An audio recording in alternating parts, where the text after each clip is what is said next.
Hello everyone, my name is Rene Veliz, and today I'm going to be talking about President Joe Biden and Costa Rica's President Rodrigo Chaves Robles' recent meeting to discuss immigration issues. Tuesday's visit to the White House by Chaves Robles underscored the significance of U.S. relationships in the Western Hemisphere to manage the flow of migrants. In a readout of the meeting, the White House said Biden and Chaves Robles discussed economic growth, cybersecurity, the Los Angeles Declaration on Migration and Protection, bilateral security, and efforts to combat cartels.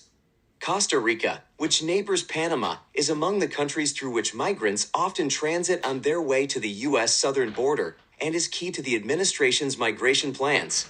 An agreement between the U.S. and Costa Rica struck under the Biden administration outlined broad commitments to strengthen enforcement, exchange information on flows, and stabilize host communities, CNN previously reported.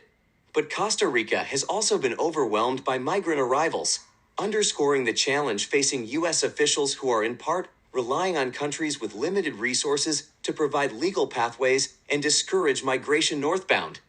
Costa Rica is also a destination for asylum seekers. Costa Rica is among a host of countries set to open so-called safe mobility offices, a new initiative by the Biden administration to partner with international organizations to establish brick-and-mortar processing centers for migrants to apply to migrate legally to the U.S., among other countries, instead of journeying to the border. A web portal was also launched for people to register and apply for programs and legal pathways before going to an office. As of August 28, more than 38,000 individuals have registered in Colombia, Costa Rica, and Guatemala for the Safe Mobility Initiative, according to a White House official. The U.S. has historically worked closely with Costa Rica, and it will continue to have a vital role, according to Andrew Selly, president of the Migration Policy Institute, a nonpartisan think tank. It's the one country, besides Mexico and Colombia, that has some real capacity, Selly said.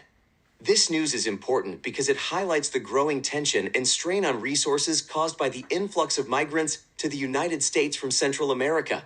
It shows the need for international cooperation and global solidarity when it comes to resolving this issue.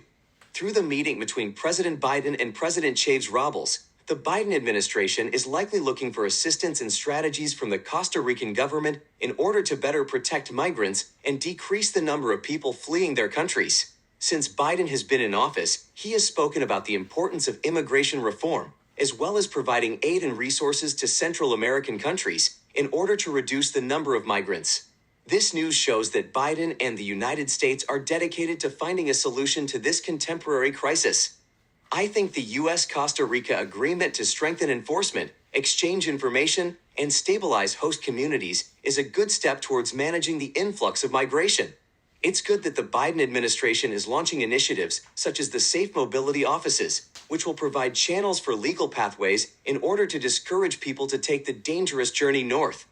Costa Rica is especially important in this endeavor since it is surrounded by countries in the Western Hemisphere with limited resources. It will be important for the U.S. and other countries to cooperate and continue to promote legal pathways for migrating, as this will help reduce dangerous situations for migrants and lessen the pressure on countries like Costa Rica.